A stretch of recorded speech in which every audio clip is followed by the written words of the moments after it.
어제 2026년도 정부 예산안에 대한 이재명 대통령의 시정연설이 있었습니다. 민주주의와 민생에 들이온 윤석열 불법계엄의 그림자를 완전히 걷어내고 AI 3대 강국 대한민국으로 도약하기 위한 구체적인 비전을 그려내는 명연설이었습니다.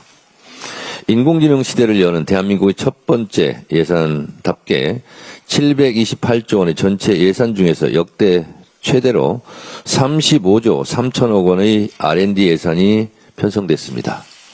윤석열 때 대폭 삭감했던 것이 기억나실 겁니다. AI 3대 강국 도약의 대전환에도 10조 1천억 원의 예산이 배정되었는데 산업, 생활, 공공 전 분야에 AI를 도입하는 데 2조 6천억 원, AI 인재 양성과 인프라 구축에 7조 5천억 원의 예산이 편성되었습니다.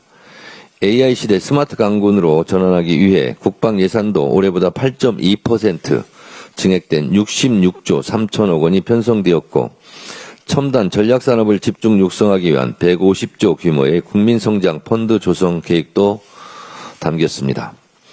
물 들어올 때 노져라 라는 격언도 있듯이 에이펙에서의 성공과 엔비디아의 GPU 26만 장 공급에 힘입어 AI 3대 강국 대한민국으로 도약하기 위한 최고의 타이밍에 최적의 예산안이 아닐 수 없습니다. 아울러 취약계층을 포함하여 국민의 삶을 두텁게 보호하겠다는 따뜻함도 돋보였습니다. 기준 중위소득을 역대 최대인 6.51% 인상하여 생계급여 지원을 확대하고 아동수당 지급 연령을 만 8세까지 늘렸습니다. 청년 미래 적금을 신설하여 저소득 청소년들의 자산 형성을 뒷받침하겠다는 정부의 계획은 미래 세대를 위한 적극적인 보호장치입니다.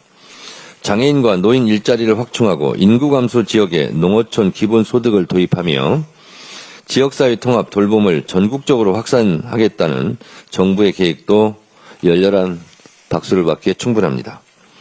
각별히 오늘은 소상공인의 날인데 24조 원 규모의 지역사랑 상품권을 발행하고 경영안정 바우처를 지급하여 어려움을 겪는 소상공인들을 지원하겠다는 정부의 계획은 우리 경제에 더 큰 활력을 불어넣어줄 것으로 기대됩니다.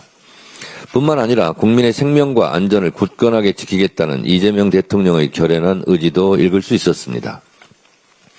근로감독관 2,000명 증원과 일터지킴이 신설을 통해 산업재해를 미리 방지하는 일은 즉각적인 도입이 필요합니다. 재해재난 예방과 신속 대응을 위한 예산도 5조 5천억 원을 편성했습니다.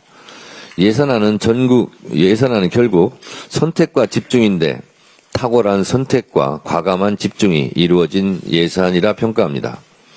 어제 있었던 대통령 시정연설은 인류의 발전상을 정확하게 꿰뚫고 대한민국의 미래를 내다보는 해안이 돋보였습니다. 이재명 대통령의 연설대로 농경사회에서 산업사회로, 산업사회에서 정보사회로 전환해왔던 것처럼 AI 사회로의 전환은 필연입니다. 산업화 시대에는 하루가 늦으면 한 달이 뒤처지고 정보화 시대에는 하루가 늦으면 1년이 뒤처졌지만 AI 시대에는 하루가 늦으면 한 세대가 뒤처진다는 말이 저는 참 와닿았습니다. 박정희 대통령이 산업화의 고속도로를 깔고 김대중 대통령이 정보화의 고속도로를 낸 것처럼 이제는 AI 시대의 고속도로를 구축해야 합니다. 내년도 정부 예산안은 AI 3대 강국 대한민국의 시대를 활짝 여는 첫 번째 예산이 될 것입니다. IT 강국으로서의 기본 인프라와 맨손으로 한강의 기적을 일으킨 우리 국민의 저력, 그리고 만반의 준비를 갖춘 우리 기업들의 노력까지 3박자가 어울려진다면 그 무엇도 이루지 못할 것은 없습니다. 한 발짝씩 앞서 나가면 됩니다. 1도의 기울기가 나중에는 엄청난 격차로 벌어질 것입니다. 2026년은 이재명 정부가 스스로 편성한 예산을 가지고 국가를 운영하는 첫 해인 만큼 더불어민주당은 내년도 정부 예산안을 법정 기일 안에 반드시 처리하여 AI 3대 강국으로 도약하는 대한민국을 든든하게 뒷받침할 것입니다. 어제 국민의힘이 추경호 의원 구속영장 청구에 반발해 이재명 대통령 예산안 시정연설에 불참했습니다. 지난 정권에는 대통령 본인이 시정연설 하기를 거부하더니 새 정부가 들어서니 새 정부가 들어서니 의원들이 대통령 시정연설 듣기를 거부합니다. 예산안은 정부의 한 해 살림 계획입니다. 그 계획을 꼼꼼히 따지고 비판도 하고 의견을 나눠 조정하는 것은 국회의원의 책무입니다. 그런데 내란 중요 임무 종사 혐의자를 두둔하기 위해 책임을 내던지다니 참으로 유감입니다. 지난 3일 윤석열 내란 우두머리 혐의 공판에서 곽종근 전 특전사령관이 이렇게 증언했습니다. 비상대권이란 말을 들었고 윤석열이 한동훈과 일부 정치인들을 호명하면서 당신 앞에 잡아오라고 그랬다. 당신이 총으로 쏴서라도 죽이겠다고 했다. 그런데 국민의힘 대변인은 이 증언에 대해 친구끼리 너 죽을래? 하는 식의 친구끼리 농담일 수 있다고 말합니다.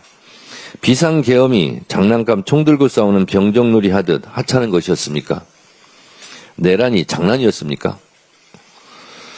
내란이 있었던 것은 분명한 사실이고 우리 국민이 그 증인이고 목격자입니다. 추경호 전 원내대표가 계엄 해제 표결을 방해했다는 사실이 확인된다면 내란 중요 임무 종사자가 될 것입니다. 통합진보당은 내란 음모죄만으로도 해산되었습니다. 추경호 전 원내대표 혐의가 유죄로 확정을 받으면 내란에 직접 가담한 국민의힘은 10번이고 100번이고 정당 해산감입니다. 요즘 장동혁 대표 발언이 참 어처구니 없습니다. 어제 시정연설 직전 이재명 대통령의 마지막 시정연설이 돼야 한다고 했는데 명백한 대선 불복 선언입니다. 공당의 대표가 했다고 믿을 수 없는 민생을 볼모로 한 협박입니다. 장동혁 대표야말로 국민의힘 당적으로 국회 본회의장에서 예산 시정연설을 들을 마지막 기회를 놓친 것은 아닌지 한번 돌아보시기 바랍니다. 장동혁 대표가 또 이철호 지사님이 경주 에이펙의 성공을 이끄는데 수고가 많았다. 에이펙의 성공은 국민의힘과 국회의 전폭적인 지지 덕분이라고 했습니다. 웃음이 났습니다. 정상회담장에 들어가지도 않은 경북도지사 덕분에 에이펙이 성공했다니 참 실소를 자아냅니다. 자, 어쨌든 에이펙을 실패라 하고 성공하지 못했다고 말하지는 않는 것 같으니 그나마 다행입니다.